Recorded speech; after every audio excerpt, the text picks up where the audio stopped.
कर लेते हैं। तो नहीं, मुझे नहीं लगता। मैंने बहुत अच्छा काम एक वक्त के साथ किया है और उसकी इज्जत, उसका म्यार अब तक कायम है। तो मुझे नहीं लगता कि मैं इधर उधर हाथ मारूं और अपने आप को पहचानवाऊं लोगों को। आज भी आप अगर मुझसे बात करें तो सादिया इमाम को जानते हुए ही बात करें। तो ये बड़ा अच्छी चीज है कि लोग वो उस चीजों को भूले नहीं है। तो मुझे नहीं लगता कि आप अपने म्यार को कहीं भी गिरा के फिर उसको उठाए। क्या बात है। नहीं, और मैं तो कहती हूँ लोग जाके बाहर सेटल हो रहे होते हैं, बड़ी हिम्मत चाहिए। तो आई लव पाकिस्तान है, जो मुझे लगता है यहाँ जो हमारे अय्याशियाँ हैं और जो सपोर्ट सिस्टम है, जो प्यार है, प्रोटोकॉल है कि बिल भी जमा हो गया है, में भी बैंक में गए तो फौरन आए, मैडम आएंगे काम करते हैं, वहाँ नहीं है। 20s अर्ली 30 में चले जाओ, उसके बाद बड़ा मुश्किल है कि उसके बाद कहीं हम नहीं रह सकते। बिल्कुल बड़ा मुश्किल होता है। अच्छा सादिया, ये बताओ, थोड़े से ड्रामों की भी बात करते हैं कि कौन सा भाई ये ड्रामे जो हैं में आजकल किसने दुख दिया, किसने डिसअपॉइंट किया और कौन से ड्रामे जबरदस्त में लगे हैं? तुम्हारे प्लेटफॉर्म से एक बात कहना चाहूंगी कि कुछ चीजें होती हैं जिनके ऊपर वैसे तो हम सब कहते हैं कि ड्रामा हकीकत के करीब होना चाहिए और ड्रामे की स्टोरीज बनती भी हकीकत के करीब है, लेकिन कुछ ड्रामे हमें बड़ी तकलीफ दे जाते हैं। जैसे ड्रामा बहुत अच्छा बना काशिफ निसार साहब का पाकीज़ा, एक और पाकीज़ा, ठीक है, लेकिन ये एक ऐसी चुपती हुई हकीकत है जिन दो बच्चों पे गुजरी, उनकी फैमिली से गुजरी। आपने ड्रामा बना के उसे उस हकीकत को दोबारा सबके जहनों में याद ताज़ा कर दी। आज वही इंसान जेल के पीछे सजा काट रहा है उसको, ठीक है, लेकिन आप ये देखिए कि जो लोग भूलने की कोशिश कर रहे थे, आप इसी ड्रामे में यही स्ट्रगल बता रहे हैं ना कि लोग किसी तरह भूल जाए इस वाक्य को कि कुछ हुआ ही नहीं और उनकी जिंदगी नॉर्मलाइज हो जाए। आज वो दोनों बच्चे मुझसे बाहर, लेकिन हमने क्या किया, हमने सिर्फ अपना ड्रामा बेचने की खातिर इस टॉपिक को उठाया। तुम्हें सादिया लगता है कि एक और पाकीज़ा नहीं बनना चाहिए था, ड्रामा इस थीम पे नहीं बनना चाहिए था? मैं ये कहती हूँ कि जैसे केस नंबर 9 शुरू किया था ना, अगर आप देखें तो नूर मुकद्दम वाला, अगर आपको केस याद हो, जिस तरह वो घर से भागी थी, गार्ड ने रोका था, आपको याद है ये सारा केस? ठीक है, वो सारा उसने पिक्चराइज किया शाजिद खानजादा ने, एग्जैक्ट। लेकिन उसने नूर मुकद्दम वाला केस नहीं उठाया, जहां उसने ये बात बता दी कि सिर्फ एक इंसान मुजरिम नहीं होता, उसके साथ जुड़े हुए वो तमाम किरदार, यानी कि उसका गार्ड भी मुजरिम, उसके नौकर भी मुजरिम है, शाह से बड़ा शाह के साथ वो हो जाते हैं ना, तो उससे बड़ी सफाई। लेकिन सादिया, आप मुझे क्रिटिक करती हैं आप ड्रामों पे, आप केस नंबर 9 की आपने बात करी दी है, तो उस पर ये बात हो रही है कि ये आउट ऑफ कोर्ट सारा मामला एक मीडिया हाउस के ऊपर मैंने तो बेटा ये बात ही नहीं की। आपको जो मैं बात कर रही हूँ पहले वो तो समझ ले। नहीं, वो आप सही कह रही हैं। चीजों का आप जो है वो हिंट दे के चले जाते हैं, ठीक है। पाकीज़ा के साथ क्या हुआ कि आपने टोटल उसी स्टोरी के ऊपर काम कर दिया, तो जिन लोगों ने या उनकी फैमिलीज भूलना भी चाह रहे होंगे वो फिर चीजें रिवाइज हो गई।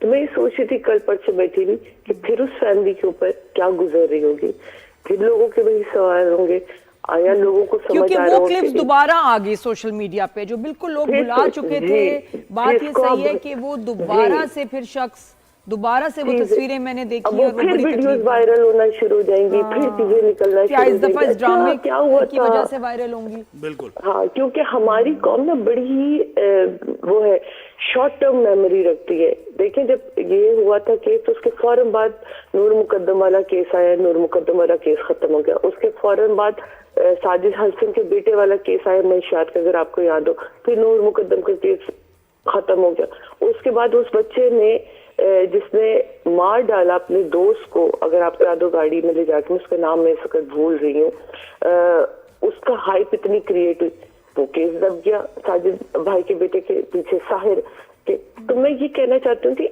इन केसेस का फैसला कहाँ चला गया, केसेस दबते चले गए, हमारी मेमोरी खत्म होती चली गई। ये केसेस कहीं ना कहीं सियासत की नजर, कहीं ना कहीं लोगों की नजर होते चले गए। तो उन केसेस को तो हम कहीं नहीं देते, लेकिन जो बेचारे मजबूर होते हैं आप उनके ऊपर ड्रामा बना के उनको ठीक कर देते। केस ओपन ही रहता है, क्लोज नहीं होता कभी। केस तो ओपन हो जाते हैं, क्लोज नहीं होते, समझ नहीं आता कि इसका एंड क्या हुआ। बात आपकी सही है, केस ओपन रहता है। मैं ये कह रहा था कि आप क्रिटिक करती हैं, तनकीद ज़ाहिर है, आपका एक क्रिटिकल व्यू होता है ड्रामों को लेकर। तो केस नंबर 9 की मैं बात कर रहा था कि उसमें ये हुआ कि एक मीडिया हाउस पर एक शो में सारे एविडेंस आ गए, वहां से अरेस्ट भी हो गया, सब कुछ हो गया, जो कोर्ट में मामला चल रहा था वो समझ नहीं और आता। सब जुडिस भी तो होता है ना, केस चलते हुए केस पे कैसे बात कर सकते हैं। बहुत खूबसूरती से सडनली दिखाई, ठीक है, ये नहीं था कि प्री प्लान्ड हो। उसमें उन्होंने उस जो मुजरिम था कामरान, उसको भी इनवाइट किया, वो नहीं आया पहले अपना पॉइंट ऑफ व्यू देने। फिर उसकी जिंदगी में एक हमेशा से जल्दबाजी दिखाई गई है कामरान की। उसी जल्दबाजी में उसने वो हरकत करी, बीवी के साथ जिस तरह बदतमीजी करना। देखिए, ये बुनत होती किसी भी एक राइटर की खूबसूरती, उसने बहुत खूबसूरती से इसको बुना था। और वो चीजें प्लान करना कि आपके ही शो में खुले, वो खुल गई, लेकिन उसके बाद जिस तरह उन चीजों को उसने संभाला और वॉइस ओवर के थ्रू वो सारी चीजें आपको लेके गई, तो वो मुझे बड़ा हजम हुआ, मुझे बिल्कुल बुरा नहीं लगा। हाँ, हमारे साथ मरीना जी थी, उनको फील हुआ कि नहीं ये चीजें वहां होनी चाहिए। तो देखें, यही इस शो का या किसी भी जैसे आपकी राय अलग होगी, नादो की अलग होगी, मेरी अलग होगी, तो यहाँ पूरे पाकिस्तान में जितने भी लोग हैं उनके अलग अलग राय है ना। हाँ, तो नहीं, अलग लेकिन अलग और उसके ऊपर राय के ऊपर ऐसा क्रिटिसिज्म आना लोगों का कभी कभी के समझ नहीं आता। आप भी कोई बात, आप अपने भी यूट्यूब चैनल पे भी ये कुछ रिव्यूज देती हैं, उसके ऊपर भी कभी अटैक हो जाते हैं। सबसे पहले तो मैं ये कहूंगी कि याद रखें कि कहा सिर्फ उसके बारे में जाता है जिसकी बात को लोग अहमियत देते हैं, ठीक है। हर एक की बात पे कोई वो नहीं रिएक्ट करता। लिखने से पहले आपको ये पता होना चाहिए, या अपनी राय देने से पहले पता होना चाहिए कि मेरी राय बहुत काबिल एहतराम है और ये मेरे लिए बहुत इम्पोर्टेंट है। अब उसके बाद दुनिया ने उसके लिए बोलना है। दुनिया कब खामोश रही है? जब ये सोशल मीडिया नहीं था तब भी बोलती थी, अब सोशल मीडिया है तो हर एक फारिग बंदा जो है उसको वो बात समझ आए या ना आए, वो उसके मेयार की हो या ना हो, वो उसकी डेप्थ में भी नहीं जाएगा, लेकिन वो फर्ज समझता, वाजिब समझता अपने ऊपर कि मुझे तो कोई राय देनी है। अब उसका आपके साथ पर्सनल ग्रज हो ना हो, वो आपको पसंद नहीं करता ना करता, उसने बोलना है। तो मुझे ऐसा लगता है, मैं अपने लिए ये करती हूँ, मैं तो नीचे के मैसेजेस देखती ही नहीं हूँ। मैंने अपनी राय दी, वो मेरे लिए काबिल एहतराम थी। अब उसके बाद दुनिया ने जो बोलना है बोलता रहे, दैट्स इट। उसका काम है बोलना। अब हम गली में निकलते हैं तो बहुत सारे ऐसे चीजें हैं जो भौंक रही होती हैं, चल रही होती हैं, वो होती है, तो उसका ये मतलब नहीं है कि आप पलट के हर एक को पत्थर मारने बैठ जाएंगे। और जब आप क्रिटिक कर रही होती हैं, अपना रास्ता ठीक करके चलो। जब आप क्रिटिक, तो कभी ऐसा होता है पर्सनल लाइकिंग भी होती है ना, तो किसी एक्टर की बात जिसको आप वैसे ही पसंद करती हैं, तो करते हुए जरा कि यार चले ठीक है, थोड़ा हल्की परफॉर्मेंस हो गई। पर्सनल लाइकिंग में ज्यादा दुख होता है जब वो कैरेक्टर आर्टिस्ट जो है वो काम गलत कर रहा हो, या वो अपने काम के साथ ऑनेस्ट ना हो।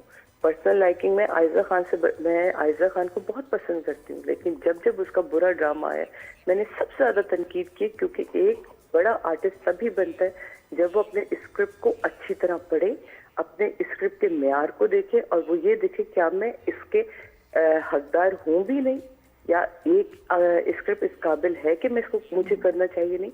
तो मुझे ज्यादा तकलीफ होती है उस वक्त उसको बुरा कहते हैं। सही बात है, आसान नहीं, लेकिन वही बात है कि अगर आप सच नहीं कहेंगे जो आप फील करते हैं, जो लोगों को लग रहा है, तो अपनी क्रेडिबिलिटी तो अपनी जॉब से जाहिर है ये। हाँ, ये ऐसा कि जैसे नहीं होगा। मतलब बहुत शुक्रिया अपनी सादिया, भी आपने किश्ती आप वक्त डुबो दिया रहे हैं। राइज एंड शाइन में।